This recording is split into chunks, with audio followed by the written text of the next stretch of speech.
cho các bạn xem về test tỉnh một ca trức single siêu ha. Đây là máy test áp tĩnh bên mình, dụng cụ test áp tĩnh bên mình chuyên dùng để test siêu. Đây có thể test được các bộ siêu từ 20 mm cho tới là 60 mm. Đây là ca trức single siêu. Vật liệu của nó là carbon chà với silicon.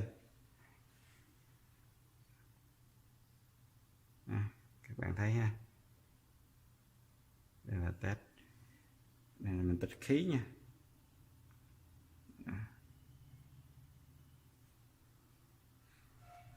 Đây là khí đường vào. Lỗ này là cái lỗ flush của bộ siêu, còn cái lỗ này là lỗ quen của bộ siêu. Khi mà bộ siêu nó có xì thì nó nước dung dịch nó sẽ hư chất nó sẽ ra cái lỗ này. Mình test bộ này với áp suất đó là 43 ha.